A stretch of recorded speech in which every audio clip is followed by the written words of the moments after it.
राम राम भाई, कैसे हैं आप लोग? उम्मीद करते हैं कि अच्छे होंगे और आपका तैयारी एकदम जम के चल रहा होगा। और आज फिर आपके लिए यानी ये मेरा 4 लेक्चर है, लेक्चर नंबर 4, जहां की आपको फिर से पीवाई मतलब प्रीवियस ईयर क्वेश्चन PYQ मिलने वाला है और टॉप 20 क्वेश्चन। अगर आप एक बार इसको देखते हैं तो आपको खुद पता चल जाएगा। तो एक बार जरूर इस वीडियो को वॉच कीजिए और कमेंट बॉक्स में डालिए कि क्या ये वीडियो आपके लिए हेल्पफुल है या नहीं। ठीक है, जितने भी लोग तैयारी कर रहे हैं कंपटीशन के, खास तौर से जो रेलवे वाले, क्योंकि सारा रेलवे का क्वेश्चन उठाया गया है। ठीक है, वो सारा क्वेश्चन आएगा, अलजेब्रा से ट्रिको, एडवांस मैथ हो, वो अरिथमेटिक हो, सब क्वेश्चन आएगा। तो चलिए पहला क्वेश्चन से स्टार्ट कर देते हैं और आप लोग वीडियो को जरूर देखिएगा और देखने के बाद कमेंट कीजिएगा और टाइम मिले तो शेयर कर दीजिएगा, क्योंकि मैं अपने हिसाब से 110% बहुत ढंग से वीडियो को क्या कर रहा हूं, आपको देने का प्रयास कर रहा हूं। चलिए पहला क्वेश्चन आपके सामने है, ये अलजेब्रा का क्वेश्चन है और आप इसको जरूर कमेंट कीजिएगा कि आंसर क्या आया। पहला क्वेश्चन है, आराम से देखिएगा तो पता चलेगा। लिखा हुआ है x² + 7x + 8 = 0, then find the value of इतना। इतना बराबर 0, तो आपसे पूछा कि इतना का मान क्या होगा। बढ़िया क्वेश्चन है, लेकिन बनेगा 10 से 15 सेकंड में। आप देखिए कैसे, देखिए कैसे। अगर मैं बोलूं कि x² है तो आप बोलेंगे जी बिल्कुल x² है। ठीक है, अगर मैं बोलूं कि 8 है +8 तो आप बोलेंगे जी बिल्कुल +8 है। और ये +7x को उधर भेज दें तो आप बोलेंगे हाँ भेजिए, लेकिन चिन्ह बदल जाएगा, -7x हो जाएगा। यहां तक किसी भाई को डाउट नहीं होगा? नहीं ना? चलिए, यहां तक डाउट नहीं है, आपसे इसका वैल्यू 4x है, अपॉन है, बटा है तो बटा। और देखिए गौर से कि square plus square plus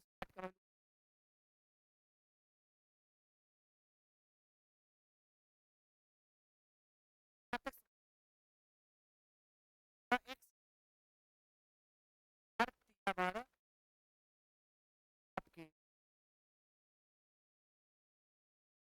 question के बारे में सोचेंगे, एक्स्ट्रा कोई दिमाग नहीं लगाएंगे, जितना जल्दी हो आंसर देने का प्रयास करेंगे। अगर ये क्वेश्चन अच्छा लगा हो तो लाइक कर दीजिएगा, नहीं लगा हो तो नहीं कीजिएगा। ये सेकंड नंबर क्वेश्चन जो हर एग्जाम में आता है, आपको पता है, एकदम एलिगेशन का सबसे तुच्छु सा क्वेश्चन है। कहता है कि 10 रुपए प्रति लीटर मिश्रण, देखिए मिश्रण प्राप्त करने के लिए 15 रुपए प्रति लीटर वाले दूध में, माने दूध का रेट है 15 रुपए प्रति लीटर में मिलाया जाए, पानी किस अनुपात में मिलाया जाए कि जो मेरा मिक्सचर है ना वो 10 के रेट में बिके। मेरा बात समझे होंगे। दूध है 15 रुपए किलो, अब पानी का तो कोई कीमत है नहीं, लेकिन ऐसा मिलाना है कि जो मेरा बिके ना दूध तो उस पर 10 रुपया है, दूध नहीं मिश्रण, मिश्रण का रेट 10 रुपया हो। तो ऐसे क्वेश्चन को ऐसे बनाते हैं। पानी का अगर हम पूछे रेट तो आप बोलेंगे 0 रुपया, और दूध का, प्योर दूध का 15 रुपया, और अब चाहते हैं कि आपका मिक्सचर बिके 10 रुपये, तो इसको बीच में इधर डिफरेंस लिखिए। 15 10 में 5 का डिफरेंस और 10 0 में 10 का डिफरेंस, 5 इकाई 5, 5 दूना 10, 1:2 आपका रेशियो होगा, कहीं ना कहीं होगा, ऑप्शन नंबर ए हो गया। देखिए कितना छोटा सा क्वेश्चन है, इसका डिफरेंस इधर लिखे थे, है ना। अगर वीडियो अच्छा लगे तो फिर से वही बात, शेयर जरूर कीजिए, क्योंकि आप लोग का शेयर कमेंट ही हमारे लिए क्या है, मोटिवेशन का काम करेगा। इसलिए आप ये काम जरूर करेंगे स्टार्टिंग समय में। ठीक है, चलिए ये क्वेश्चन नंबर 3 आ गया है। मेरे हिसाब से ये वैसा क्वेश्चन है जो जितने भी लोग देख रहे हैं ना वो सब लोग इसका आंसर कमेंट कर सकते हैं, क्योंकि ऐसे क्वेश्चन ना बहुत सारे सेट में आपको मिले होंगे। क्या है क्वेश्चन? ए और बी के आयु का अनुपात दिया है, मतलब ए और बी कोई दो व्यक्ति है जिसके एज में रेशियो दिया है कितना, आप समझ रहे होंगे। इसके एज में रेशियो दे दिया है कितना, 5:8। ओके, और बोलता है 8 वर्ष बाद, कितना वर्ष बाद? 8 वर्ष बाद। यानी ये अब क्वेश्चन आपके दिमाग में चल रहा होगा, ये जो आयु का रेशियो दिया था ये कब का था? इसमें तो बोल रहा है कि 8 साल बाद, लेकिन ये जो दिया वो कब का दिया?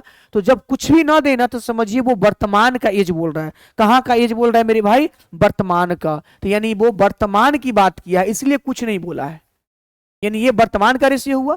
फिर बोलता है 8 वर्ष बाद, कितने वर्ष बाद? 8 वर्ष बाद इसका रेशियो बदल जाएगा ना। क्या हो गया रेशियो भाई? 8 बरस बाद इसका रेशियो हो गया 3:4। अब आज के बाद कभी भी इस टाइप का क्वेश्चन बनाए तो इसमें बस एक ही कंसेप्ट है कि जब इतना बरस बाद बोलेगा ना तो आपको अंतर बराबर करना है। अंतर मीन्स क्या सर? 5 से हुआ 3, 2 कमा, 8 से हो गया 4, 4 कमा। जबकि ये गलत हुआ ना, क्योंकि वर्तमान से 8 साल बाद आया है और रेशियो में देखिए ना, कभी 2 कम रहा है, कभी 4 कम रहा है। यही अंतर बराबर नहीं है, इसी अंतर को तो बराबर करना है और आपका आंसर आ जाएगा। ठीक है, चलिए अंतर बराबर करते हैं। 3, 4 में 1 का अंतर, उसमें ऊपर 1 से गुना करेंगे, 1 से गुना कैले ना कैले बात बराबर। 5, 8 में 3 का अंतर, नीचे 3 से गुना करेंगे। चलिए कीजिए।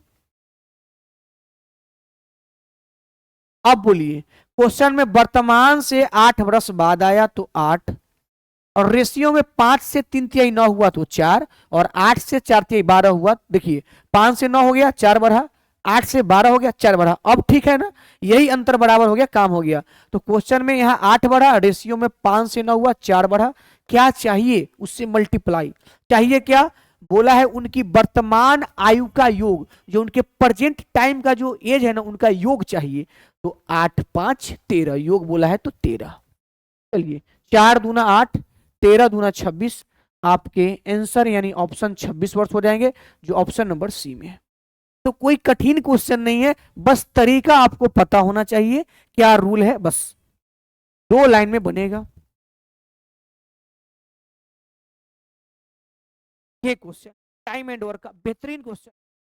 अगर आपको कंसेप्ट आता है तो आप बना सकते हैं, नहीं आता है तो आपको सीखने की जरूरत है। ठीक है, चलिए टाइम एंड वर्क का क्वेश्चन अच्छा क्वेश्चन है। पहले मेरे भाई ध्यान से देखिएगा, मेरा काम ये नहीं है कि क्वेश्चन बना के भागना नहीं है, मेरा काम है कि चीजों को समझाना। क्या कह रहा है कि एक किसी कार्य का 2/5 भाग 6 दिन में कर सकते हैं। मेरे भाई किसी काम का ना 2/5 भाग 6 दिन में किया है, लेकिन हमको पूरा काम करवाना है, हमको पूरा काम लिखना है। 2/5 1/5 नहीं लिखना है। ये बोल रहा है किसी काम का 2/5 भाग, 2/5 भाग कै दिन में करता है? 6 दिन में। हमको पूरा काम करवाना है, पूरा काम मतलब एक काम, यानी 2/5 को 1 होना है। ये कैसे होगा? तो कोई होशियार बच्चा बोलेगा सर इसमें 5/2 से गुना कीजिए ना, अपने कट के 1 हो जाएगा। तो अगर इधर 5/2 से गुना करेंगे तो इधर भी करना होगा। आप बोलेंगे जी 2 से कटेगा 3, 3 5 15। यानी अब समझ में आया कि पूरा कटा मतलब 1, 1 मतलब पूरा काम, यानी पूरा काम करेगा 5 से 15 दिन में। यानी एक किसी कार्य का 2/5 भाग 6 दिन में करता है, तो पूरा काम कितना में करेगा? 15 दिन में। यानी ए का ए जो है पूरा काम करेगा 15 दिन में। यहां तक किसी भाई को दिक्कत नहीं होगा मेरे हिसाब से।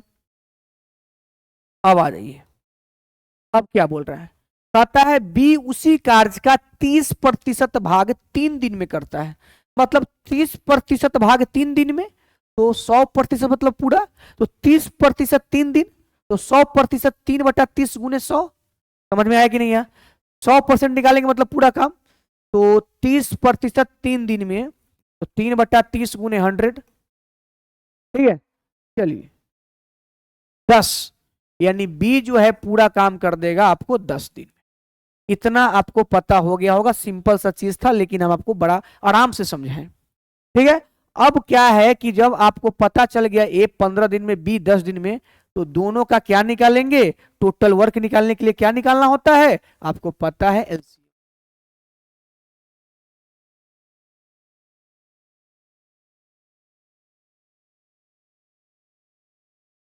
अब बोल रहा है उन्होंने 4 दिन तक एक साथ काम किया, ए और बी 4 दिन तक एक साथ काम किया, ए और बी। तो ए और बी एक दिन में कितना करता है? ए करता है 2, अब बी करता है 3, यानी एक दिन में करता है 5। तो 4 दिन में करेगा 4 गुने 5, इतना काम कर दिया ए और बी, 4 गुने 5 काम कर दिया। कहता है शेष कार्य अकेला सी 6 दिन में पूरा करता है। जो भी शेष कार्य बचा ना, जो भी शेष कार्य बचा उसको सी 6 दिन में करता है, और ऐसे में पूरा काम समाप्त हो जाएगा, क्योंकि ए और बी 4 दिन किया, जो भी बचा हुआ काम था उसको सी किया 6 दिन में। इस प्रकार से टोटल काम कितना है? 30, तो 30 पूरा हो गया। आप देखेंगे 5 चौका 20 होने जाएगा तो घर जाएगा, यानी सी इक्वल टू 30 में से 20 गया 10, सी बराबर 5/3। ये सी का रेशियो आ गया मेरे भाई। किसी भाई को दिक्कत नहीं होगा, बहुत सिंपल सा कंसेप्ट लगा रहे हैं। अब आप ध्यान दीजिएगा, आपसे क्या पूछा है बी और सी मिलकर मूल कार्य का 70% भाग कितने दिन में पूरा करेगा। यानी बी और सी का टाइम पूछ रहा है कि बी और सी जब करेगा काम तो पूरा काम नहीं करेगा, पूरा काम का मात्र 70%। तो पूरा काम कितना है मेरे भाई, टोटल काम कितना है आपको दिखाई दे रहा होगा 30। टोटल काम है 30, लेकिन टोटल नहीं करवाना है ना, उसका 70%, तो 70 अब बट्टा में 100% के लिए। और जिससे काम करवाना है ना उसके इफिशियंसी से भाग। बी और सी का बोला है, तो बी का इफिशियंसी 3 और सी का 5/3, दोनों को जोड़ेंगे तो 3 में 5/3 जोड़ेंगे तो कितना हो जाएगा देख लीजिए 3 + 5/3। बस इसको सोल्व कीजिए, आंसर आ जाएगा। ये कट जाएगा, 7 अपॉन 3 9 5 14, ठीक है 14, और 3 ऊपर चला जाएगा। 7 दूना 14, 7 21, 3 9/2 मेरे भाई, 9/2 का मतलब होता है 4.5 दिन। ऑप्शन कहीं होगा, आप देख सकते हैं ऑप्शन नंबर सी। कितना प्यारा क्वेश्चन था, इसको हम बहुत ढंग से बताएं, आप आराम से देखे होंगे तो बिल्कुल समझे होंगे, कोई ऐसा स्टेप आपको गैप नहीं किए हैं क्योंकि आपको समझना है। चलिए ये देखिए, कहता है मीना ने एक बैंक से कर के लिए 2,75,000 रुपया का ऋण लिया। मीना कोई भी व्यक्ति है, लड़की है, 2,75,000 रुपया का कर्ज ले लिया, ऋण ले लिया। बोलता है 8% प्रति वर्ष की दर से ब्याज का भुगतान किया जो 3 साल बाद तय हो गया। पूर्ण भुगतान के समय उसने अपना स्कूटर बैंक को दे दिया और 3,35,000 रुपया की राशि भुगतान किया। पूर्ण भुगतान के समय स्कूटर की कीमत क्या थी। देखिए बहुत सिंपल क्वेश्चन है। ये कहता है मान लीजिए आप किसी बैंक से मेरे भाई लोन लिया, कितना लोन लिया 2,75,000 रुपया आप लोन ले लिए और आप एक करार करके लिए कि हम आपको 8% क्या देंगे, ब्याज देंगे और 3 साल बाद आप पैसा हम दे देंगे। आप ऐसा बात कर लिए, तो 3 साल बाद जब आप पैसा देने गए ना तो आपको पूरा पैसा नहीं, पूरा आप उसको पैसा कितना दिए मेरे भाई, 3,35,000 रुपया दिए और अपना एक स्कूटर था वो भी दे दिए कि लो भाई तुम स्कूटर भी ले लो लेकिन हमको मुक्त कर दो। 35,000 आप कैश और अपना एक आदमी मतलब समझ गया होगा कि चलो मेरा कर्जा मुक्त हो गया, लेकिन क्वेश्चन कर रहा है कि आखिर स्कूटर का कुछ तो दाम रहा होगा ना, वो मूल्य बताओ, वो दाम बताओ। तो पहले हम लोग ऐसा पता कर लेते हैं ना कि उस जिसको हमको पैसा वापस करना है ना 3 साल बाद, तो आखिर वापस कितना करना है ये पता हो जाए तो सिंपल है। अगर मान लीजिए हमको 20 रुपये वापस करना है किसी को, बात समझिएगा, 20 रुपया वापस करना है और हम अगर उसको 18 रुपया दिए और अपना एक कलम दे दिए तो साफ है कि 18 रुपया दिए और 20 रुपया देना था, मतलब 2 रुपया का कलम हुआ। उसी प्रकार से हम पता कर लेंगे कि टोटल कितना पैसा उसको देना है। ये कैसे पता होगा, तो सिंपल है, 2,75,000 रुपया लिया मेरे भाई, 2,75,000 रुपया लिया और इस पर 8% के ब्याज, तीन मतलब 3 साल, तो आप साधारण ब्याज जानते हैं ना 80% ब्याज, तो 8% से 3 साल का हुआ 8 3 24% ब्याज, तो 24% ब्याज हुआ, लेकिन हमको पूरा लौटाना है तो 24% ब्याज में 100% मूलधन जोड़ेंगे यानी 124%, यानी इसका हम निकालेंगे 124%, तो वो क्या आ जाएगा आपको पता है, टोटल वो अमाउंट आ जाएगा जो उसको देना था। अगर 24% निकालते तो केवल ब्याज आता, 124 निकाले तो टोटल हो गया। अच्छा जब निकालने जाएंगे आप 2,75,000 उन्हें 124 अपॉन में परसेंट हटेगा तो बटा में 100, 2 शून्य से 2 शून्य काटेंगे तो आपका आ जाएगा 3,41,000 रुपया, काट के अगर गुना करेंगे तो आ जाएगा 3,41,000 रुपया। अब आप समझिए गुना कर लेंगे 3,41,000 रुपया। अब आप उसको दिए कितना, 3,35,000। आप समझदार हैं, देना था 3,41,000, उसको आपने कैश दिया 3,35,000, यानी आप 6,000 रुपया कम दिए हैं। एगो स्कूटर दिए ना तो इस स्कूटर का दाम कितना हुआ, 6,000 रुपया, क्योंकि स्कूटर दिए उसका दाम हुआ 6,000, जो आपके ऑप्शन नंबर बी में हो जाएगा। समझ में आ गया होगा उम्मीद करें, बहुत सिंपल सा क्वेश्चन है, बस भाषा में फंसा रहा था। 3,41,000 देना है, आपने दिया 3,35,000, वो 6,000 बचा उसके ही बदला में तो दिए स्कूटर, तो स्कूटर का दाम 6,000। चलिए क्वेश्चन नंबर 6, आवाज मिल रहा है प्रॉपर अच्छे से। ये क्वेश्चन बहुत इजी है, प्यार से सुनिए। एक ठोस धात्विक गोलार्ध को पिघलाया जाता है और गोलार्ध के समान आधार त्रिज्या मतलब बेस समान है, रेडियस समान है, के साथ एक शंकु के आकार में बदल दिया जाता है। यदि एच शंकु की ऊंचाई हो तो आर और एच का रेशियो क्या होगा? मेरे भाई एक बात जानते हो, आज के बाद जान लीजिए, जब किसी चीज को पिघलाकर दूसरे चीज में बदलते हैं ना, उस केस में मेरे भाई वॉल्यूम बराबर होता है, आयतन बराबर होता है। तो एक अर्धगोला का, देखिए यहाँ इंग्लिश में हेमी स्फीयर लिखा हुआ है, एक अर्धगोला था, कोई भी अर्धगोला मेरे भाई, मान लीजिए ये अर्धगोला है, इसका रेडियस आर है, इसको पिघलाकर ने एक शंकु बनाया गया, और ऐसा शंकु बनाया गया ना मेरे भाई, उसका भी रेडियस आर ही है और हाइट एच। तो बोल रहा है कि दोनों का रेशियो बताओ। सिंपल है, जब आप किसी चीज को पिघलाकर बनाते हो ना, तो उस केस में वॉल्यूम बराबर होता है आयतन। तो अर्धगोला का आयतन होगा 2/3 पाई आर क्यू, और शंकु का आयतन होता है 1/3 पाई आर स्क्वायर एच। मेरे भाई कटने वाले को तो काटता है लोग, 3 से 3 गायब हो जाएगा, पाई से पाई, आर स्क्वायर से आर स्क्वायर, तो यहाँ 2r बचा और उधर h बचा। हमको पहले r चाहिए कि पहले h? पहले r बाद में h, तो पहले r h, तो कोफिशिएंट पलट जाता है। इतना बुद्धि आपको होगा अगर आप जनरल के बच्चे हैं तो, जो r में है से h में जाएगा, जो h में है से r में आएगा, यानी 1:2। आपके option number B is the right answer.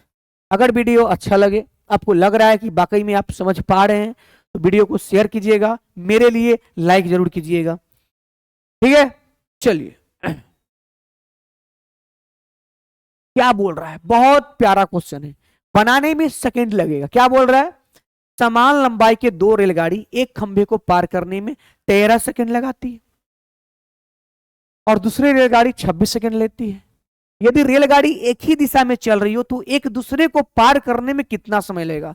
अगर हमसे ये क्वेश्चन पूछेगा ना मेरे भाई, तो इसको बनाने का आपको हम तरीका देंगे, फिर क्वेश्चन बनाएंगे। तरीका समझिए, आज के बाद कभी भी ऐसा क्वेश्चन है, आपको 10 सेकेंड लगेगा, ज्यादा नहीं, बस 10 सेकेंड। कैसे? देखिए, जब कोई रेलगाड़ी किसी खंभा को अगर T1 टाइम में पार करती है, फिर दूसरी रेलगाड़ी उसी खंभा को T2 टाइम में पार करती है, तो दो केस यहां बनेगा। ये खंभा है, ये खंभा है मेरे भाई, इसको T1 T2 में, तो दो क्वेश्चन बनेगा। पहला क्वेश्चन कि अगर रेलगाड़ी समान दिशा में जा रही है, दोनों के दोनों समान दिशा में, या तो रेलगाड़ी एगो इस दिशा में जा रही है, एगो इस दिशा में, मतलब विपरीत दिशा में, दो अलग अलग केसेस बनेंगे। कि अगर दोनों समान दिशा में जा रही है तब एक दूसरे को कितना सेकंड में पार करेगी? खंभा को पार करने वाला समय तो आपको देगा, और रेलगाड़ी को पार करने वाला समय पूछेगा। तो रेलगाड़ी का दो केस, या तो जोड़े पार कर रही है कि आमने सामने, मतलब विपरीत दिशा के समान दिशा। जब समान दिशा हो ना, तो इसका फॉर्मूला है 2T1 T2 और अपन में T1 माइनस T2।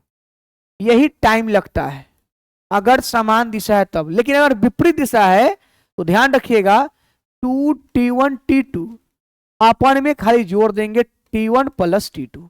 अब आप ये फॉर्मूला जान गए तो सेकेंडों में बनेगा। कैसे? देखिए, 13 सेकेंड लगता है तो T1 के मान हो गया 13। लिखने की कोई जरूरत नहीं है, डायरेक्ट देखिए। एक मतलब यदि रेलगाड़ी एक ही दिशा में चल रही है ना, तो एक ही दिशा में चल रही है तो उसका फॉर्मूला क्या है? 2T1 T2, तो T1 13 और T2 कितना है भाई? 26।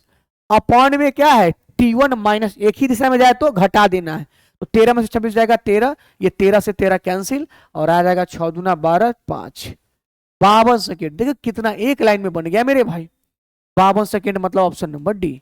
तो आप ये अगर कंसेप्ट जानते हैं ना, तो सिर्फ एक लाइन लगेगा, ओनली फॉर 10 सेकेंड, ज्यादा हो गया, उससे भी कम अगर आप जानते हैं तो।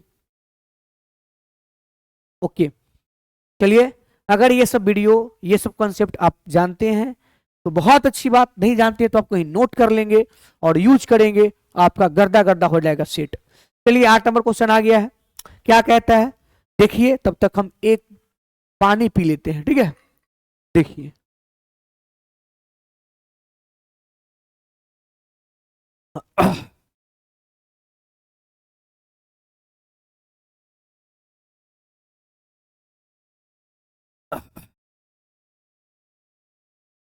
हेलो, हाँ, बोल रहा है एक धनराशि 5% वार्षिक साधारण ब्याज से 3 सहित 1/4 वर्ष के अंत में कुल 2790 रुपया हो जाती है। निवेश की गई कितनी थी? अभी के बाद कुछ मत सोचिए, एक कंसेप्ट याद रखिए। पहले अगर आपको इसका बेसिक आ रहा है तो बहुत अच्छा, नहीं आ रहा तो समझिए। कहने का मतलब ये हुआ कि अगर हम किसी को 100 रुपया दिए, किसी को दिए ब्याज पर, 2 साल रखा, अगर भाई दबे मेरा ब्याज 50 रुपया हुआ, तो जब हमको लौटाएगा तो 150 ना लौटाएगा, 100 रुपया हमर मूलधन 50 ब्याज, माने टोटल 150 लौटाएगा। वही बात है कि एक धनराशि 5% वार्षिक साधारण ब्याज पर इतना वर्ष के अंत में कुल इतना हो गया। मतलब ये क्या है मेरे भाई? मिश्रधन है, अमाउंट है कि इतना वर्ष में इतना रुपया हो गया। मतलब ये 2790 क्या है? तो आप बोलेंगे सर अभी आपने बोला ये मिश्रधन है, ये अमाउंट है, ठीक है। और मिश्रधन क्या होता है? मूलधन में जब ब्याज जोड़ते हैं तो वो मिश्रधन हो जाता है। तो मिश्रधन की तुलना मिश्रधन से, और मिश्रधन निकलेगा कैसे? तो ब्याज को जोड़ देंगे किसमें? मूलधन में। तो अब ब्याज पता करते हो, ब्याज होता है 80%, तो ब्याज पता करते हैं। 5% से 3 सहित 1/4 यानी बोलेंगे 4 तिहाई 12, 12 13/4, 13 पचे 65/4%, 65/4%। इसको अगर भाग देंगे तो 16 चौका 64, 1 4 दूना 8, 4 पचे 16.25 ना, 16.25% हो गया। यानी जो इंटरेस्ट हो गया, जो ब्याज हो गया, वो 16.25% हो गया। और और मूलधन को हम 100 मान लेंगे, तो मेरा मिश्रण क्या होगा? 100 रुपया मूलधन और 16 रुपया 25 क्या हो गया? ब्याज। तो हो जाएगा 116.25 मिश्रण, 116.25। कोई दिक्कत नहीं। और आपको क्या निकालना है कि उस समय कितना निवेश किया गया था। तो आपने खुद अभी प्रिंसिपल कितना माना है? 100, तब ना 100 में जोड़ा है, तो प्रिंसिपल 100 माना है। जो निकालना है उससे गुना होता है। इतना रेशियो का तो बात आता ही होगा। नहीं आता है तो आप कंपटीशन के फील्ड से बहुत बाहर हैं। अगर आपको इतना नहीं आता है कि 100 से गुना क्यों किए, इसलिए किए कि हमको निकालना है क्या? उसका मूलधन, और मूलधन 100 माने हैं तो जो निकालना होता है उससे गुना होता है। अब इसको काट छाट कीजिए, ये आपका दशमलव हटेगा तो 100 से गुना होगा। 25 चौका 100, 25 से ही कटेगा, 25 चौका 100, बच गया 16 यानी 162, यानी 25 छका 150, तो 12 125, 25 पचे 125। अच्छा, अब काटेंगे 5 से, ये 20 मरतबे कटेगा मेरे भाई, और ये 5 से कटेगा 5 नमा 45, 1 5 15, ठीक है मेरे भाई। अब ये कटेगा कितना मरतबे? ये देख लो भाई, ये 3 मरतबे, ये भी कट जाएगा 3 मरतबे ना, 3 3 7, बहुत अच्छा। ये 3 मरतबे यानी ऊपर हो गया 30 गुने 4 गुने 20। अब ऑप्शन में खोजिए, लास्ट में 2 जीरो आएगा, 2 जीरो कहीं है? तो ऑप्शन में 2 जीरो तो 2 जगह मिल गया, तो आराम से 4 दूना 8, 8 3 24, बस बस बस। ऑप्शन नंबर बी 2400 वाला, 2400 इसका सही आंसर हो जाएगा। उम्मीद करें कि आप लोग बिल्कुल समझ रहे हैं, कोई दिक्कत वाली बात नहीं है क्या? कोई दिक्कत नहीं होना चाहिए। मैं बार बार एक बात बोलूंगा कि अगर आप एक दिन ये वीडियो देखते हैं तो मैं डेली आपके लिए रेलवे का प्रीवियस ईयर क्वेश्चन करा रहा हूं शाम के 4 बजे। आप जरूर इसका लाभ उठाइए, आपको बहुत बेनिफिट होगा आपके अपने एग्जाम में, इस बात को आप जान लीजिए। चलिए कोई बात नहीं है, देखते हैं, आगे बढ़ते हैं।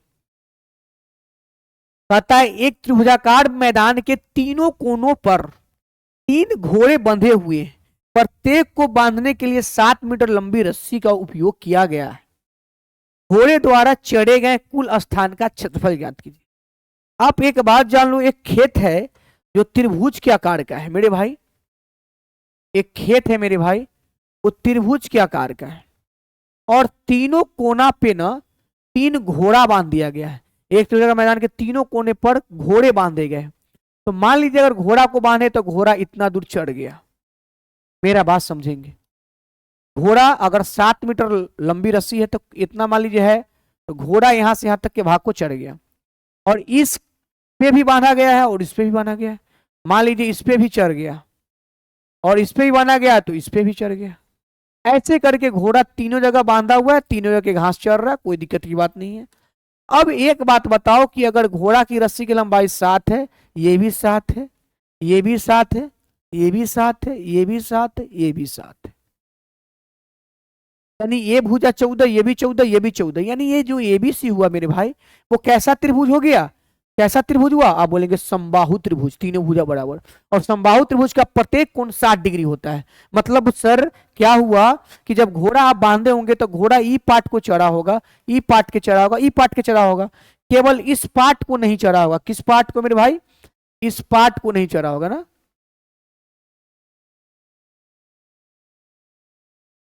इस पार्ट को नहीं चढ़ा होगा और बाकी के इस पार्ट को चढ़ा होगा। लेकिन आपको क्या करना है कि चढ़े गए भाग का क्षेत्रफल बताना है, कितना भाग चढ़ गया। तो अगर एक कोण 60 डिग्री है मेरे भाई तो तीनों का बात करेंगे तो 180। तो देखिए निकालते हैं, फॉर्मूला क्या होता है जानते हैं इसका फॉर्मूला, पाई मतलब 22/7, आर स्क्वायर, आर हो गया 7 गुने 7, pi r square, theta by 360, theta हो गया 180 बटा में 360, 60 60 180। अगर आप नहीं सोचते हैं तो आप 60 लेके बनाएंगे ना तो आपको लास्ट में 3 से गुना करना पड़ेगा। बात समझ रहे हैं, एगो का एरिया निकालेंगे उसमें 3 से गुना करेंगे तो तीनों का निकलेगा। हम एंगल को ही 3 से गुना कर दिए, कोई बच्चा कंफ्यूजन नहीं होना चाहिए। 7 से 7 कैंसिल, 180 दूना 360 होता है, 2 से 11 कर जाएगा मेरे भाई, 11 सते 77 मीटर स्क्वायर। भाग ही घोड़ा जो है घास को चढ़ पाएगा। और ये आपके ऑप्शन नंबर में कहाँ है, डी में है, डी में ऑप्शन नंबर डी। उम्मीद करें कि आप समझ रहे होंगे, कोई दिक्कत नहीं होगा क्योंकि बहुत सिंपल सा कंसेप्ट है। हाँ फॉर्मूला वगैरह याद, त्रिज्यखंड का क्षेत्रफल होता है जानते हैं, इसको त्रिज्यखंड बोलते हैं, होता है पाई आर स्क्वायर थीटा अपन में 360 डिग्री। तो हमने क्या किया मेरे भाई, ये थीटा 60 लेंगे ना तो ऐसा 3 से गुना करना होता है, हम इकट्ठे 3 से गुना कर दिए। ये त्रिज्यखंड का क्षेत्रफल है और ये त्रिज्यखंड ही बना था। बात को समझ गए होंगे, आगे बढ़ जाऊं, कोई दिक्कत नहीं किसी भाई को। चलिए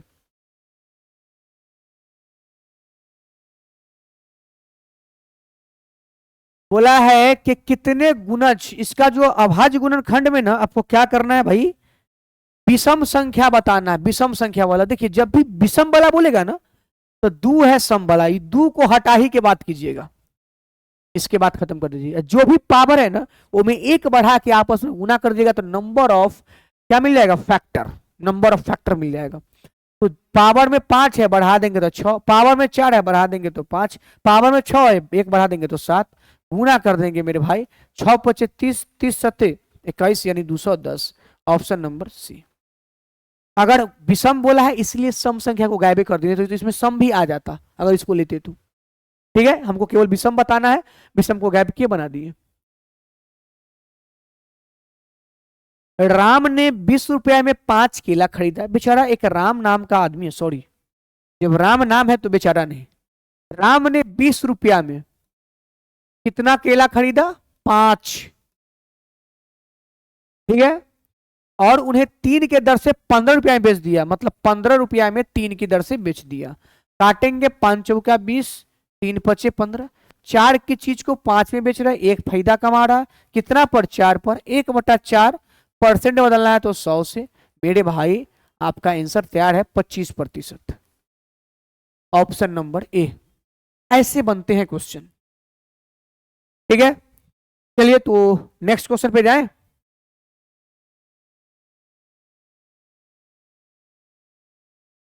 नेक्स्ट क्वेश्चन आपके सामने बहुत प्यारा क्वेश्चन होगा, इजी क्वेश्चन होगा, बस आप देखिए। बोलता है 9.5%, फिर से देखिए 9.5% वार्षिक साधारण ब्याज के पर कोई राशि 6 वर्ष में 942 रुपया हो जाती है। देखिए 942 हो गई, मतलब ये क्या हुआ, ये आपका अमाउंट हुआ मिश्रधन। और आप जानते हैं 9.5% से 6 साल में कितना ब्याज होगा, 80%, केवल ब्याज बोल रहे हैं। तो 6 गुने 9.5, 9 6 54 3 57%। तो ये 57% केवल ब्याज हुआ, लेकिन जैसे 100 में जोड़ेंगे मिश्रधन हो जाएगा, यानी 157, ये हो गया मिश्रधन। तो मेरे हिसाब से मिश्रधन आया 157।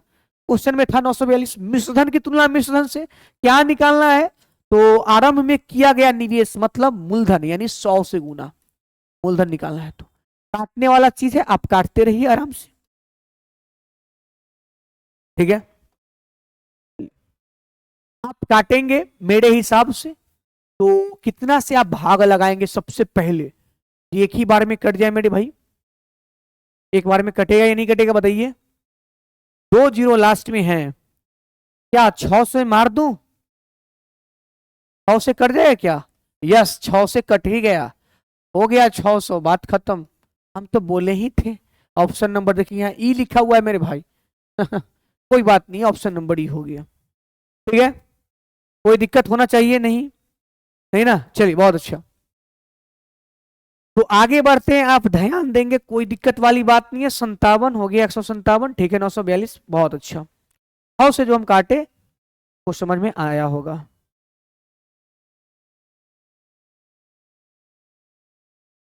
अब ये ट्रियो का ऐसा क्वेश्चन है, हर एग्जाम में पूछता है, और बच्चा इसका 2 सेकंड में आंसर देता है। कैसे?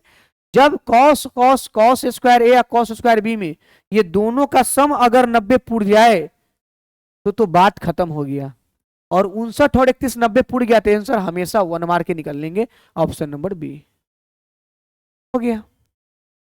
90 पूरेगा, ए प्लस बी जब 90 के बराबर हो तो आप ऐसा कर सकते हैं, आंख बंद करके, आंख खोल के नहीं। ठीक है, ए प्लस बी 90, बात खत्म। क्या बोला? निम्नलिखित संख्या का माध्यिका ज्ञात कीजिए। देखिए मीडियन पूछा, कितना आसान चीज पूछा बताओ। माध्यिका पूछा, मीडियन। और मीडियन निकालने का तरीका है, इस संख्या के पहले आप क्या करो, आरोही क्रम में लिखो, सजा दो, उसमें जो बीच बोला होगा वही आंसर हो जाएगा। ठीक है, चलिए सजाइए तो। लेकिन सजाएंगे ना तो बहुत नंबर है, थोड़ा देख के सजाएंगे। पहले मेरे को लगता है 16 से स्टार्ट होगा। 16 17 18 19 20। 16 17 18 19 20। 16 17 18 19 20 हो गया। 20 के बाद मेरे भाई 25 28। 25 28 हो गया। 30 35 38। 30 35 38। ये सजा दिए बढ़ते हुए क्रम में। अब बीच वाला चुनिए, तो इनमें से 1 2 3 4 को इधर से छोड़ दिए। 1 2 3 4, तो 4 को इधर छोड़िए। 1 2 3 4, 4 को इधर से छोड़ दिए। 1 2 3 4, यानी 4 को इधर से छोड़े और 4 को इधर से छोड़े, तो बीच में एक को बचता तो बड़ा आसान होता। यहाँ 2 को बच गया, एगो 20 है, एगो 25। तो घबराइए मत, जो बचेगा ना उसको जोड़ के और 2 से डिवाइड कर दीजिएगा, तो हो जाएगा 45/2, यानी 22.5। Option number B, 22.5, option number B. कोई दिक्कत है? ये क्वेश्चन हो गया।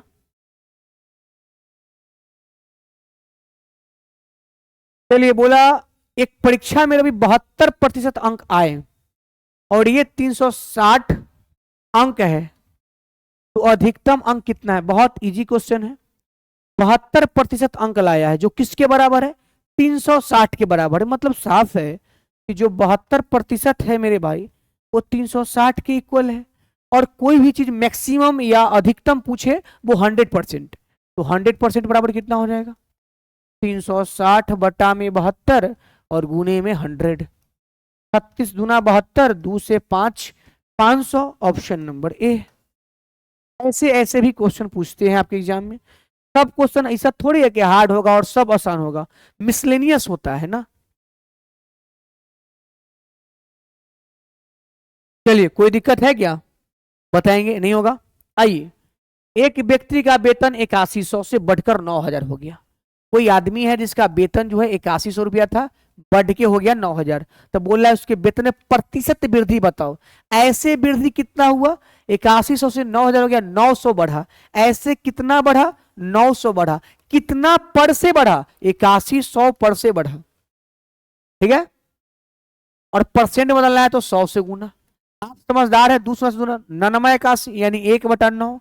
और 1/9 का जो प्रतिशत वैल्यू निकालते होंगे तो समझदार है, आ जाएगा 11 सहित 1/9%। Option number A. 1/9 देख के लोग मार देता है 11 सहित 1/9। अगर आपको परसेंटेज का ज्ञान है तो कि 1/9 के मतलब क्या हुआ, बनाने वाले यहां से 2 जीरो 2 जीरो गैप कर देंगे और बना देंगे यहां से 9981 और 9 दहाई के 90। 9 से 10 हो गया, मतलब 1/9।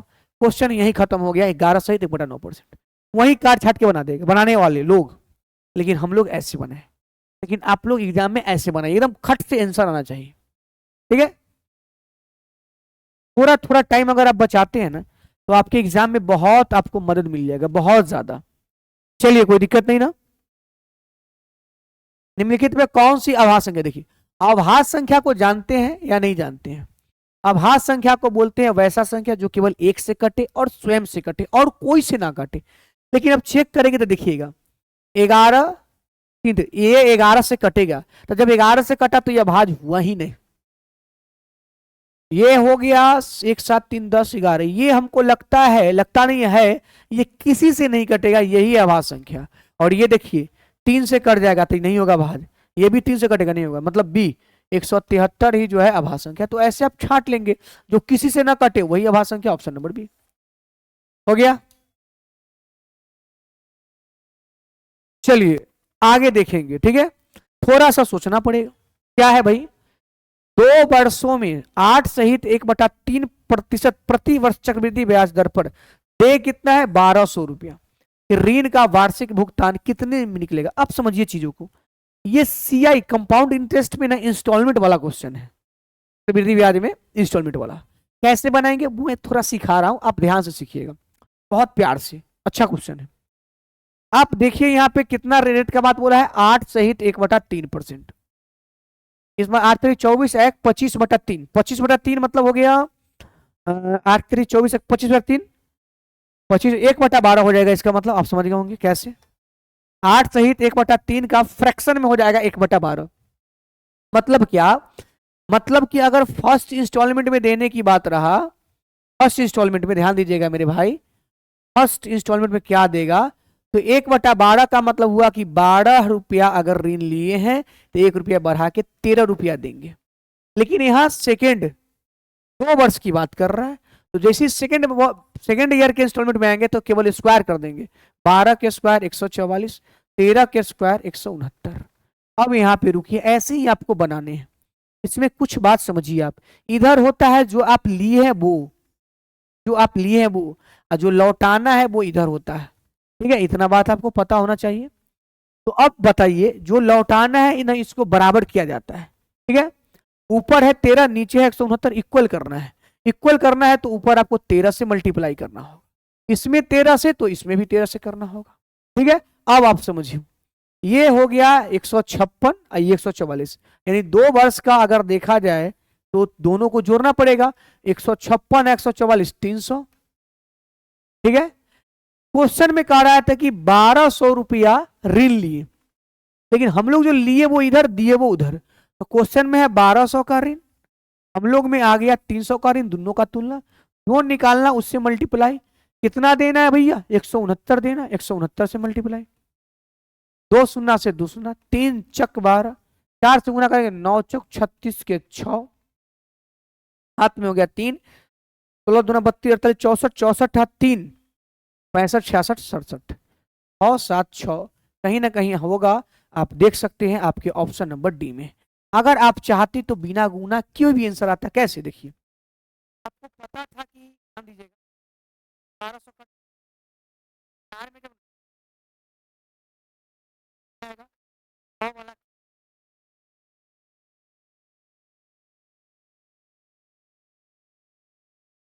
पाँच खत्म,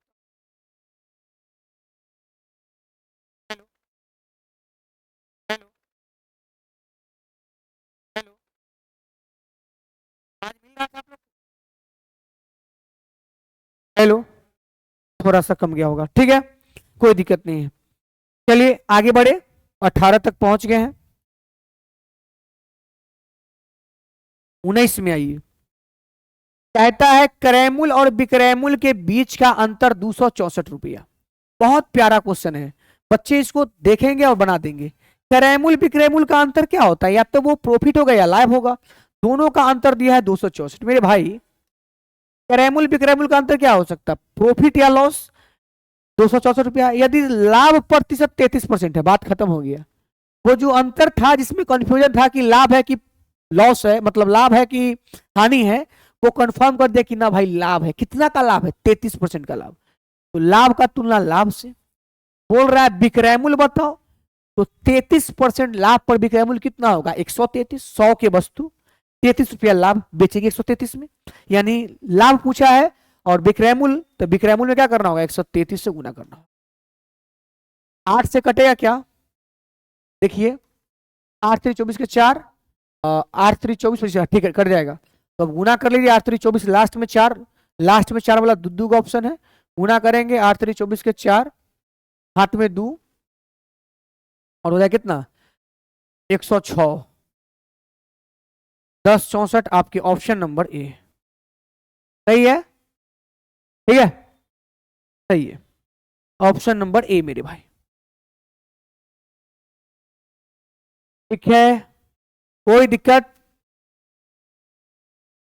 हेलो ठीक है ना। चलिए बोलता है बहुत प्यारा क्वेश्चन है 20 नंबर और आज का आखिरी क्वेश्चन। एक त्रिभुज की भुजाएं ए बी बी सी और ए सी क्रमशः 12 सेंटीमीटर 8 सेंटीमीटर और 10 सेंटीमीटर है, तो एक हमने त्रिभुज बना लिया जिसका नामकरण भी कर देते हैं ए बी सी। बोल रहा है एक त्रिभुज की भुजाएं ए बी बी सी और ए सी क्रमशः 12 सेंटीमीटर, यह है भैया 12 सेंटीमीटर आपका ए बी, और बी सी है 8 सेंटीमीटर, ये है आपका 8 सेंटीमीटर, ये है पूरा 12, ये है पूरा 8 और ये है पूरा कितना 10 सेंटीमीटर। यही ने बोल रहा है त्रिभुज के भीतर एक वृत्त बनाया गया, अच्छा अच्छा अच्छा, एक त्रिभुज के अंदर एक वृत्त बनाया गया, ये वृत्त बना देते हैं, एक वृत्त बनाया गया त्रिभुज के अंदर, क्या बोल रहा है आपको, और बोलता है वृत्त बनाया जाता है ए बी बी सी ए सी को डी ई एफ, यानी यहां जो काटा वो डी है, यहां जो काटा वो ई है, यहां जो काटा वो एफ है। क्या दिखाई दे रहा है सर सब कुछ ठीक से। चलिए अब देखेंगे आप, अब क्या बोला है आपसे, बोला है कि एडी और सीई के लंबाई के बीच अंतर, अच्छा एडी सीई के लंबाई के बीच अंतर, एडी कहाँ है, एडी यहां है और सी कहाँ है यहां है, ये दोनों के लंबाई के बीच का डिफरेंस बताने, मेरे भाई बहुत बहुत माइनर सा बात है। देखिए बाहर से जब दो लाइन स्पर्श करता है तो दोनों आपस में बराबर होता है, ऐसा आपको पता होना चाहिए मेरे हिसाब से, यानी ये दोनों बराबर हो गया। अच्छा ये पूरा 12 है, ये पूरा 8 है, जिसमें ये वाला पार्ट बराबर है, यानी जो 12 और 8 में बराबर कॉमन कौन है, 8 यहां भी है, 8 यहां अगर कर देंगे बराबर तो बचेगा क्या 4, तो यही 4 ना ये दोनों का अंतर होगा क्या, ये 8 ये 12, जबकि दोनों ये क्या है समान है, तो 8 8 के समान, यानी 12 8 में 8 हो गया कॉमन, बचा 4, यही ना 4, ये दोनों का अंतर होगा 4, बोले तो ऑप्शन नंबर बी, ठीक है कोई दिक्कत नहीं। तो आप लोग अगर इस वीडियो को पूरा वॉच किए होंगे कोई भी लोग, तो आप इसके फीडबैक में इसमें कमेंट में जरूर डालेंगे आपको कैसा लगा कैसा नहीं लगा, क्या आपको दिक्कत है, जो भी चीज होगा वो आप डाल सकते हैं। मैं आपके लिए डेली 4 बजे रेलवे का प्रीवियस ईयर क्वेश्चन लेके आता हूं, जिससे कि आपके एग्जाम में आपको बहुत ज्यादा बेनिफिट मिले, ठीक है। तो बाय बाय।